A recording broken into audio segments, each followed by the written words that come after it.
اعوذ باللہ من الشیطان الرجیم بسم اللہ الرحمن الرحیم السلام علیکم رحمۃ اللہ تعالی وبرکاتہ۔ سامعین حضرات، کل سماعت کیے تھے سیفون کا صفحہ نمبر 71۔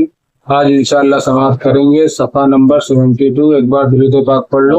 اللہم صلی علی سیدنا شفیعنا نبینا و حبیبنا مولانا محمد بارک وسلم صلاۃ و سلام دائما علیک سیدی یا رسول اللہ صلی اللہ تعالی علیہ وسلم۔ بسم اللہ الرحمن الرحیم۔ اللہ کے نام سے شروع جو نہایت مہربان رحمت والا۔ آگے اللہ تعالی ارشاد فرماتا وَلَا تَنكِحُوا الْمُشْرِكَاتِ حَتَّى يُؤْمِنَّ وَلَأَمَةٌ مُؤْمِنَةٌ خَيْرٌ مِّن مُّشْرِكَةٍ وَلَوْ أَعْجَبَتْكُمْ وَلَا تُنكِحُوا الْمُشْرِكِينَ حَتَّى يُؤْمِنُوا، اور شرک والی عورتوں سے نکاح نہ کرو جب تک مسلمان نہ ہو جائیں، اور بے شک مسلمان لونڈی مشرکہ سے اچھی اگرچہ وہ تمہیں بھاتی ہو، اور مشرکوں کے نکاح میں نہ دو جب تک وہ ایمان نہ لیں۔ آگے اللہ تعالیٰ ارشاد فرماتا ہے وَلَعَبْدٌ مُؤْمِنٌ خَيْرٌ مِّن مُّشْرِكٍ وَلَوْ أَعْجَبَكُمْ أُولَٰئِكَ يَدْعُونَ إِلَى النَّارِ وَاللَّهُ يَدْعُو إِلَى الْجَنَّةِ وَالْمَغْفِرَةِ بِإِذْنِهِ وَيُبَيِّنُ آيَاتِهِ لِلنَّاسِ لَعَلَّهُمْ يَتَذَكَّرُونَ۔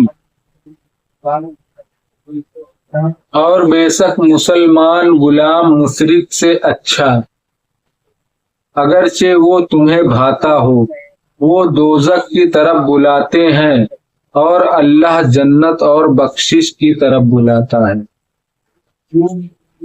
اپنے حکم سے اور اپنی آیتیں لوگوں کے لیے بیان کرتا ہے کہ کہیں وہ نصیحت مانے۔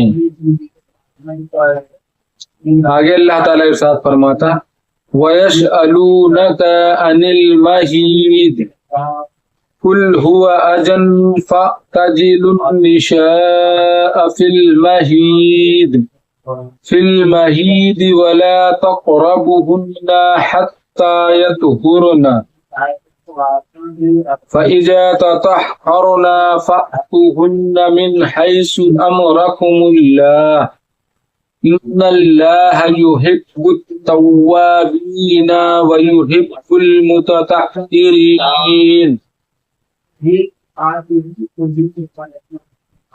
بلاتا ہے اپنے حکم سے اور اپنی آیتوں لوگوں کے سامنے بیان کرتا ہے کہ کہیں وہ نصیحت مانے۔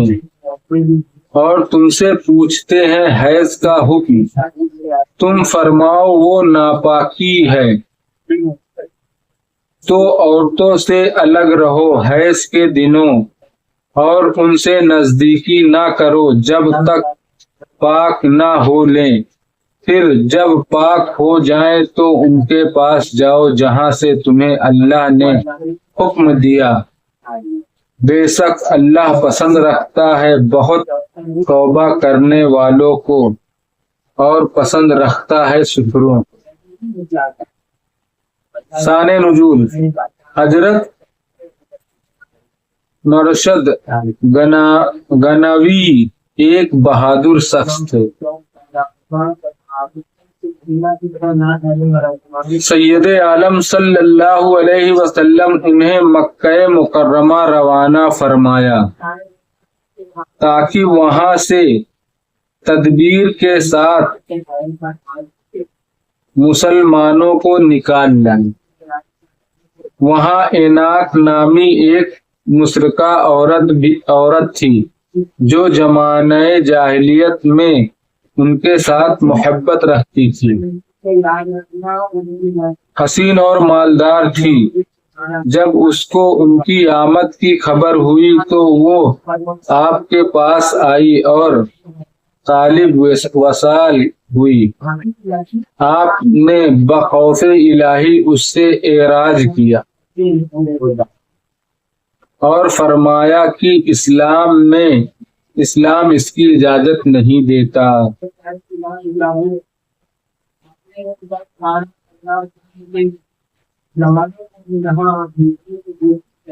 اجازت نہیں دیتا۔ تب اس نے نکاح کی درخواست کی کہ آپ نے فرمایا کہ یہ بھی رسول خدا صلی اللہ علیہ وسلم کی اجازت پر موقوف ہے۔ اپنے کام سے فارغ ہو کر جب آپ خدمت اقدس میں حاضر ہوئے تو حال عرض کر کے نکاح کی بابت دریافت کیا۔ اس پر یہ آیت نازل ہوئی۔ تفسیر احمد۔ بعض علماء نے فرمایا جو کوئی نبی کریم صلی اللہ علیہ وسلم کے ساتھ کفر کرے وہ مشرک ہے۔ جو آپ صلی اللہ علیہ وسلم کے ساتھ کفر کرے وہ کیا ہے؟ مشرک ہے۔ خواہ اللہ کو واحد ہی کہتا ہو اور توحید کا مدعی، چاہے وہ اللہ کو وحدہ لا شریک ہی مانتا ہو، اللہ کو ایک ہی مانتا ہو، توحید کا مدعی بھی ہو، مگر آپ صلی اللہ علیہ وسلم کے ساتھ کفر کرے تو یہ مشرک ہی کہا جائے گا، کیونکہ رسالت کا انکار نہیں کر سکتے، توحید اور رسالت۔ شان نزول۔ ایک روز حضرت عبداللہ بن رواحہ نے کسی خطا پر اپنی باندی کو تماچا مارا۔ باندی بولتے ہیں غلام کو۔ پھر خدمت اقدس میں حاضر ہو کر اس کا ذکر کیا۔ سید عالم صلی اللہ علیہ وسلم نے اس کا حال دریافت کیا۔ عرض کیا کہ وہ اللہ تعالی کی وحدانیت اور حضور کی رسالت کی گواہی دیتی ہے، رمضان کے روزے رکھتی ہے، خوب وضو کرتی اور نماز پڑھتی ہے۔ حضور نے فرمایا وہ مومنہ ہے۔ آپ نے عرض کیا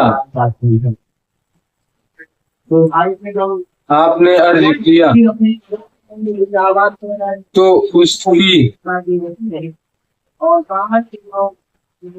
اس کی قسم جس نے آپ کو سچا نبی بنا کر مبعوث فرمایا، میں اس کو آزاد کر کے اس کے ساتھ نکاح کروں گا، اور آپ نے ایسا ہی کیا۔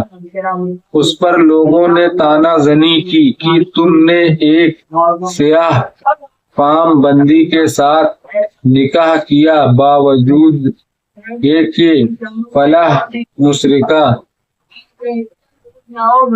حرہ عورت تمہارے لیے حاضر ہے، وہ حسین بھی ہے، مالدار بھی ہے۔ اس پر نازل ہوا ولا امت مؤمنۃ، یعنی مسلمان باندی مشرکہ سے بہتر ہے۔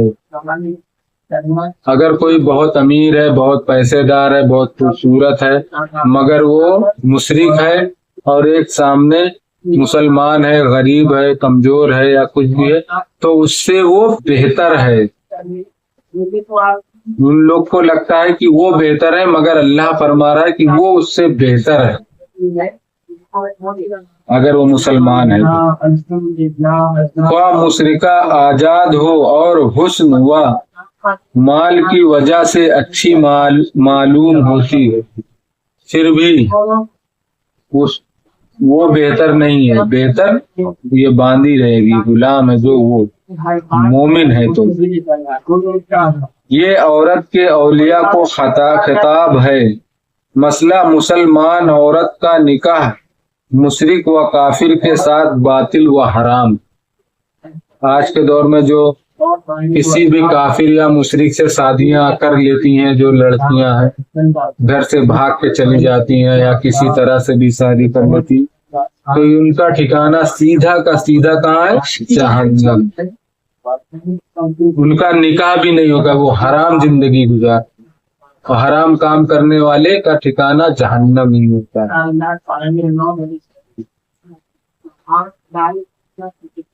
باطل ان کا نکاح بھی نہیں ہوئے گا، وہ حرام زندگی، جو بچے پیدا ہوں گے وہ زنا کے ذریعے پیدا ہوں گے، وہ بھی حرام بچے، ان کو بھی حرام کے ہی بچے کہے جائیں گے، وہ بھی سب۔ وہ تو اللہ اگر ہدایت دے دے ان کو اور وہ مومن بن جائے تو پھر جنت میں بھی جا سکتے، یہ تو وہ بات ہے۔ بچوں کو تو کچھ نہیں کہہ سکتے نا، مگر وہ بچے حرام کے ہی کہلائے جائیں گے نا، کیونکہ وہ نکاح ہوا ہی نہیں، زنا سے پیدا ہوئے،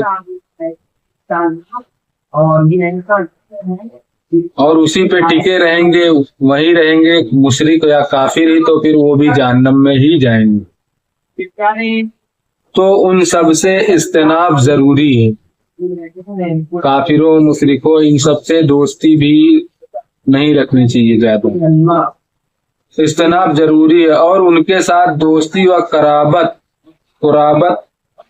ناروا، ان کے ساتھ زیادہ دوستی، کھان پین، اٹھنا بیٹھنا، یہ سب بہت کام سے کام مطلب رہے، اتنا رکھنا چاہیے بس، ان کو برا نہ لگے، نہ ان کو برا کہے، باقی کچھ نہیں۔ شان نزول کافر و مشرک سے، عرب کے لوگ یہود و مجوس کی طرح حائضہ عورتوں سے کمال نفرت کرتے تھے، ساتھ کھانا پینا، ایک مکان میں رہنا گوارا نہ تھا، بلکہ شدت یہاں تک پہنچ گئی تھی کہ ان کی طرف دیکھنا اور ان سے کلام کرنا بھی حرام سمجھتے تھے، بات کرنا بھی حرام سمجھتے تھے۔ اور نصارہ اس کے برعکس حیض کے ایام میں عورتوں کے ساتھ بڑی محبت میں مشغول ہوتے تھے اور اختلاط میں بہت مبالغہ کرتے تھے۔ مسلمانوں نے حضور سے حیض کا حکم دریافت کیا، اس پر یہ آیت نازل ہوئی، اور افراط و تفریط کی راہیں چھوڑ کر اعتدال کی تعلیم فرمائی گئی، اور بتا دیا گیا کہ حالت حیض میں عورتوں سے مجامعت ممنوع ہے۔ صدق اللہ العظیم۔ باقی انشاءاللہ کل سماعت کریں گے، رکوع نمبر 73۔ بسم اللہ الرحمن الرحیم، صلی اللہ علیہ نبی الامی وآلہ صلی اللہ علیہ وسلم، صلاۃ و سلام علیک سیدی یا رسول اللہ صلی اللہ تعالیٰ علیہ وسلم۔ یا اللہ یا رحمان یا رحیم یا معصوم قدوس، یا اللہ ہم نے جو قرآن پاک کی تلاوت کی، اس کا پڑھنا سننا قبول عطا فرما۔ یا اللہ ہم سب کو باجماعت پنجگانہ نماز ادا کرنے کی توفیق عطا فرما۔ یا اللہ ہم سب کو صراط مستقیم پہ چلنے کی توفیق عطا فرما۔ یا اللہ ہم سب کو حسن و حسین کا صدقہ عطا فرما۔ یا اللہ ہم سب کو خاتمہ جنت کا صدقہ عطا فرما۔ یا اللہ ہم سب تیری بارگاہ میں توبہ کرتے ہیں، استغفر اللہ ربی من کل ذنب واتوب الیہ، استغفر اللہ ربی من کل ذنب واتوب الیہ، استغفر اللہ ربی من کل ذنب واتوب الیہ۔ سبحانک ذی العزۃ عما یصفون وسلام علی المرسلین والحمد للہ رب العالمین۔ لا الہ الا اللہ محمد رسول اللہ صلی اللہ تعالیٰ علیہ وسلم۔ السلام علیکم ورحمۃ اللہ تعالیٰ وبرکاتہ۔